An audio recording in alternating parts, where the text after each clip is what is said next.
Hello students, welcome to Goyla classes. आज हम बात करेंगे एससीआर 2024 के मोस्ट एक्सपेक्टेड क्वेश्चंस के बारे में। आज के लेक्चर में ज्योग्राफी, वर्ल्ड ज्योग्राफी से जो 5 क्वेश्चन हैं हम उनको डिस्कस करेंगे। पहला क्वेश्चन है आपका, which among the following is the correct about the sirocco. Sirocco एक आपकी विंड है, उसके बारे में है। It is a warm and dry wind. Option B, it's a warm and moist wind. Option C, it's a cold and moist wind. Option D है, it's a winter wind that blows in the Pacific ocean. Hindi में अगर बात करें Scirocco के बारे में, निम्नलिखित में से कौन सा सही है? तो यह एक गर्म और शुष्क हवा है। बी, यह गर्म और नम हवा है, मॉइस्चर वाली हवा है। सी, यह ठंडी और नम हवा है। या फिर डी, यह एक शीतकालीन हवा है जो विंटर्स में चलती है और प्रशांत महासागर में चलती है। इस क्वेश्चन का राइट आंसर आपका ऑप्शन ए होगा। सिरोको आपकी एक वार्म एंड ड्राई विंड है जो कि अफ्रीका के अंदर यहाँ पर आपकी ब्लो करती है। और ये ड्राई और आपकी वार्म विंड इसलिए क्योंकि ये सहारा डेजर्ट जो है आपका वहां से ब्लो करती है मेडिटेरेनियन ओशन की तरफ को। तो क्योंकि डेजर्ट के ऊपर से जा रही है तो गर्म होगी और साथ में ड्राई भी होगी क्योंकि डेजर्ट में पानी नहीं होता है। तो that's why it is a warm and the dry wind, dusty laden local winds which blows in the northerly direction from the Sahara desert over north Africa. North Africa में सहारा डेजर्ट के ऊपर से ये आपकी blow करती है।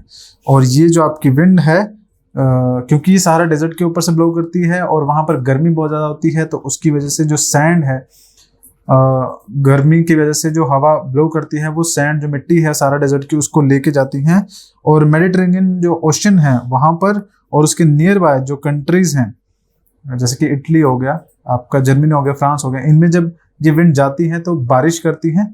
क्योंकि ये विंड आप इस तरह से मान के चलिए कि ये आपके सहारा जो डेजर्ट है यहाँ से ब्लो कर रही है, वहां पे ये विंड गर्म है। अब ये मेडिटेरेनियन सी की तरफ जा रही है, भूमध्य सागर की तरफ जा रही है। वार्म विंड अगर किसी वाटर बॉडी के ऊपर से जाएगी तो क्या करेगी?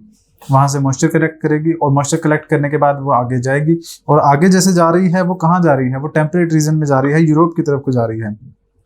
तो वहां पर जाकर क्या होगा? विंड का टेम्परेचर कम होगा, वाटर को होल्ड नहीं कर पाएगी पानी को, और इस वजह से यहाँ पे बारिश कर देगी। तब जब ये बारिश करती है तो सहारा डेजर्ट से लाए हुए रेत और मेडिटेरेनियन ओशन से उठाया हुआ पानी दोनों को इकट्ठे कराती है, जिसकी वजह से जो रेनफॉल होती है वो कई बार लाल रंग की नजर आती है। इसीलिए इसे ब्लड रेन भी कहा जाता है समटाइम्स। इस विंड की वजह से ये रेन देखने को मिलती है यूरोप में। तो ये आपकी सिरोको विंड थी और इसका जो राइट आंसर था वो ऑप्शन ए था, it's a dry and warm wind. अगले सवाल की बात करें, The Pamir mountain in the Central Asia are formed by the junction or knot of which of the following? Pamir mountain के बारे में बात की जा रही है। माउंटेन नोट है एक्चुअली, जहां पर कई तरह के जो पहाड़ श्रृंखलाएं हैं आपस में आके मिलती हैं। इसको रूफ ऑफ द वर्ल्ड भी कहा जाता है, रूफ ऑफ द वर्ल्ड। और ये कहाँ पर है? ये आपका पाकिस्तान और जो अफगानिस्तान है उसके बॉर्डर पे आपको नजर आ जाएगा। तो यहाँ पर जो सवाल है पूछा गया है कि Pamir knot in the Central Asia Asia are formed by the junction और knot of the which of the following mountain ranges. कि कौन कौन से पहाड़ मिलकर ये जो पामीर नोट है उसको बनाते हैं? ऑप्शन है हिमालय, काराकोरम, उसके बाद Hindu Kush ranges. Option B है Himalaya, Tian Shan, Karakoram, Hindu Kush ranges. Option D है Himalayan, Tian Shan, Karakoram, Kunlun and Hindu Kush ranges, या नन ऑफ द अबव। तो देखिए इसका जो राइट आंसर है वो ऑप्शन सी है, Himalayas, Tian Shan, Karakoram, Kunlun और हिंदू कुश। ये सभी रेंजेस 1, 2, 3, 4, 5 ये पांचों रेंजेस मिलके आपका जो पामीर नोट है उसे बनाती है। अब देखिए यहाँ पर ये आपका पामीर नोट बन रहा है।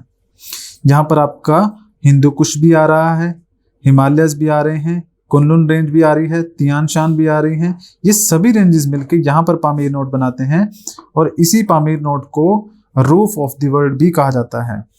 The Pamir mountains are mountains range between the Central Asia, South Asia and the East Asia. They are the Himalayan junction. It has Tian Shan, Karakoram, Kunlun, Hindu Kush और हिंदूराज रेंजेस। ये सब आपकी रेंजेस मिलके पामीर नोट बनाती हैं। ओके, नेक्स्ट क्वेश्चन की बात करें, who among the following is known as the first to measure the distance around the earth. Earth के चारों तरफ का डिस्टेंस किसने सबसे पहली बार मेजर किया था? He is also known as the father of the geometry. उसको जियोमेट्री के फादर भी कहा जाता है।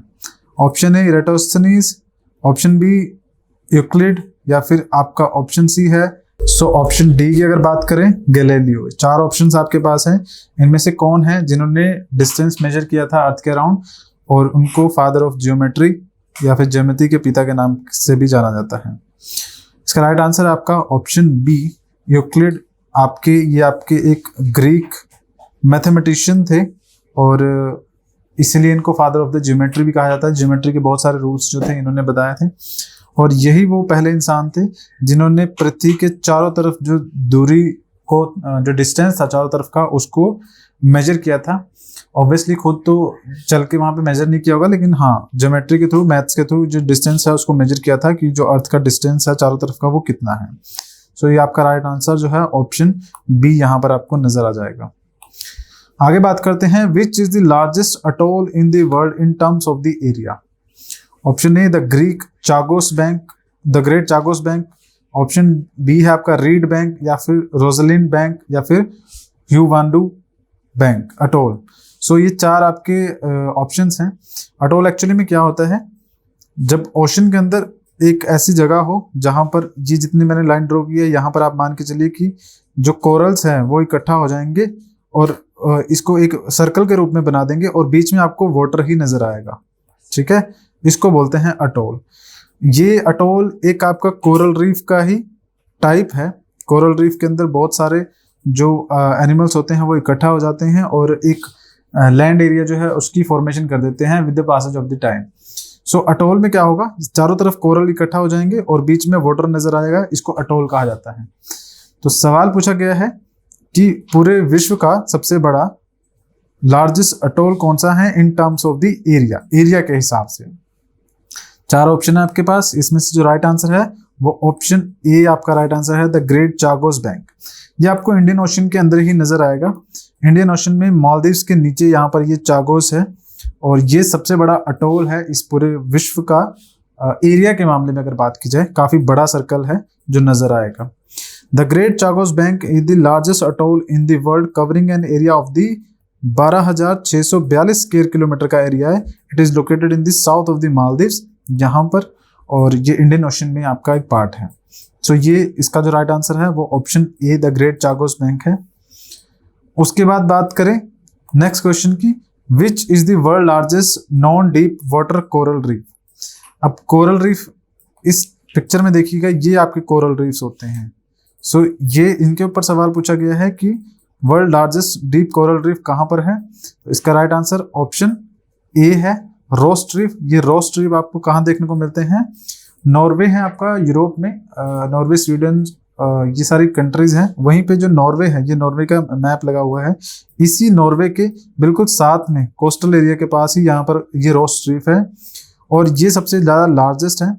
इसकी अगर मैं डेप्थ की बात करूँ तो आपको ये लगभग 500 मीटर के अराउंड जो डेप्थ है उसमें देखने को मिलेगा, गहरा, और बहुत सारे ऐसे कोरल जो हैं वहाँ पर इकट्ठे हैं। सो ये आपका वर्ल्ड का लार्जेस्ट जो डीप वाटर कोरल रीफ है, काफ़ी ज़्यादा डेप्थ में नज़र आता है। ये इंपॉर्टेंट इसलिए है क्योंकि कोरल रीफ्स बेसिकली कभी भी ज़्यादा डेप्थ पे नहीं देखने को मिलते हैं। कोरल रीफ जो आपको समुद्र की जो सतह होती है, सरफेस होती है, वहाँ पर बेसिकली नज़र आते हैं कोरल रीफ।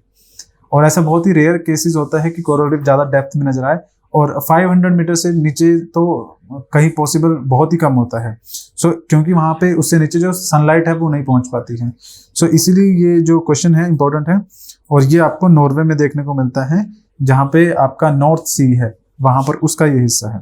तो इसका राइट आंसर आपका ऑप्शन ए हो जाएगा। आगे अगर बात करें, हमारा गोयला क्लासेस की तरफ से HCS 2024 के लिए कई तरह के कोर्सेज जो लॉन्च किए गए हैं।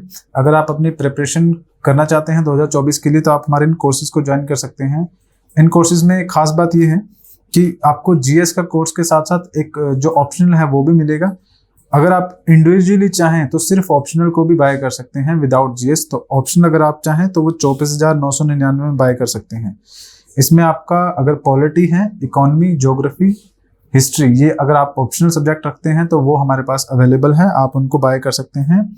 इसके अलावा अगर आप चाहें तो विदाउट ऑप्शनल जो हमारा कोर्स है वो भी आपको 24,999 में ही पड़ेगा, जिसमें GS होगा आपका, हिंदी, इंग्लिश होगा। अगर आप चाहें तो कंप्लीट पैकेज बाय कर सकते हैं, जिसमें आपका जीएस का होगा, कंप्लीट हिंदी इंग्लिश होगा और साथ में ऑप्शनल होगा, कोई भी एक ऑप्शनल, चाहे पॉलिटी, इकोनॉमी, हिस्ट्री, ज्योग्राफी हो, वो आपको पड़ेगा 39,999 का। तो ये काफ़ी रीजनेबल प्राइस है, इसमें आपको ये कोर्स मिल जाएगा, कंप्लीट 2024 की प्रिपरेशन होगी। इस कोर्स में आपको टेस्ट सीरीज भी दी जाएगी, आपको जो नोट्स होंगे, स्टडी मटेरियल होगा वो भी प्रोवाइड किया जाएगा और लेक्चर्स भी होंगे। कोर्सेज से रिलेटेड कोई और इन्फॉर्मेशन चाहिए होगी तो आप टेलीग्राम चैनल को ज्वाइन कर सकते हैं, उसका लिंक आपको डिस्क्रिप्शन में मिल जाएगा। चैनल को सब्सक्राइब कीजिएगा ताकि और जो वीडियोस हैं उनकी अपडेट्स आपको टाइम टू टाइम मिलती रहे। आज के लिए इतना ही है, धन्यवाद।